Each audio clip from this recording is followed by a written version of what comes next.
అందరూ సంతోషంగా ఉండటానికి దేవుడు ఒక గీత గీశాడు. ఆదికాండ గ్రంథము 1వ అధ్యాయము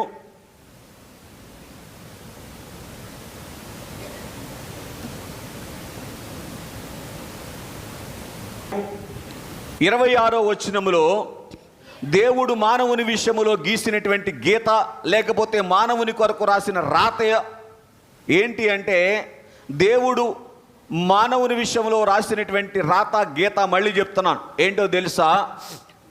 మానవుడు నా పోలిక కలిగి ఉండాలి, మానవుడు నా స్వరూపము కలిగి ఉండాలి. అలాగే ఆదికాండం మొదటి అధ్యాయం 28వ వచనములో ఆకాశము కింద ఉన్నటువంటి సమస్తమును కూడా మానవుడు ఏలేటువంటి వాడుగా ఉండాలి. ఇది ఎవరి కొరకు రాసిన వ్రాతో చెప్పనా? సర్వ